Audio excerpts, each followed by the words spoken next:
सुलोचना नागों के राजा शेषनाग और देवी नागलक्ष्मी की पुत्री तथा लंका के राजा रावण के पुत्र इंद्रजीत मेघनाद की पत्नी थी।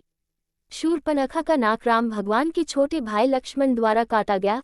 इस बात का बदला लेने के लिए शूर्पणखा के भाई रावण ने भगवान राम की पत्नी सीता का हरण कर लिया। सीता माता को रावण के कैद से मुक्त कराने के लिए प्रभु राम लंका पहुंचे और वहां उन्होंने रावण से युद्ध किया।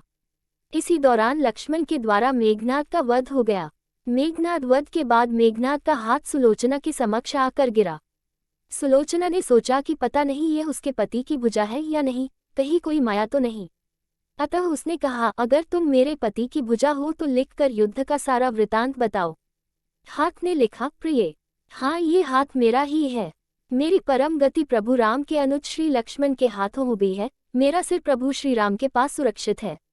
मेरा सिर बजरंगबली जी ने रामचंद्र के चरणों पर रखकर मुझे वैकुंठ प्रदान कर दिया है।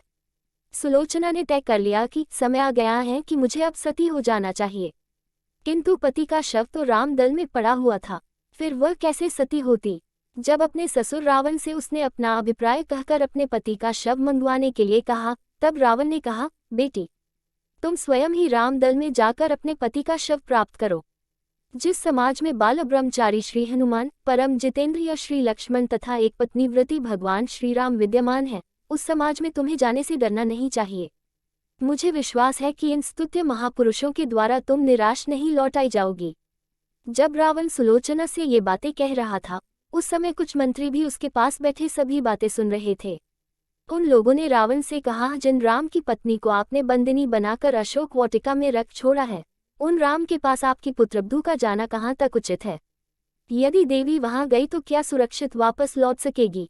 ये सुनकर रावण ने अपने मंत्रियों से बोला, मंत्रियों, लगता है तुम्हारी बुद्धि भ्रष्ट हो गई है।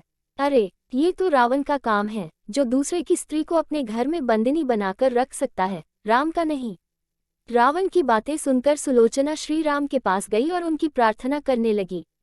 श्री राम जी उन्हें देखकर उनके पास गए और कहा, हे देवी, आपसे मेरा कोई बैर नहीं है। आप बड़ी ही पतिव्रता हैं, जिसके कारण ही आपका पति अपराजित था। आप कृपया अपना यहाँ आने का उद्देश्य कहें। सुलोचना ने कहा, राघवेंद्र, आप तो हर बात से अवगत हैं। मैं अपने पति के साथ सती होना चाहती हूँ और आपसे उनका शीश देने का आग्रह कर रही हूँ। रामचंद्र जी ने मेघनाद का शीश उन्हें सौंप दिया। सुलोचना ने लक्ष्मण को कहा, भ्राता, आप यह मत समझना कि आपने मेरे पति का वध किया है। उनका वध करने का पराक्रम किसी में नहीं, ये तो आपकी पत्नी की सतीत्व की शक्ति है। अंतर मात्र यह है कि मेरे स्वामी ने असत्य का साथ दिया। वानरगणों ने पूछा कि आपको ये किसने बताया कि मेघनाद का शीश हमारे पास है। सुलोचना ने कहा, मुझे स्वामी के हाथ ने बताया।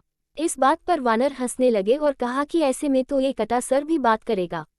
सुलोचना ने प्रार्थना की कि अगर उसका पतिव्रत धर्म बना हुआ हो तो वह सर हंसने लगे, और मेघनाद का सर हंसने लगा। ऐसे दृश्य को देख सबने सुलोचना के पतिव्रत का सम्मान किया। सुलोचना ने चंदन की शैया पर अपने पति के शीश को गोद में रखकर अपनी आहुति दे दी।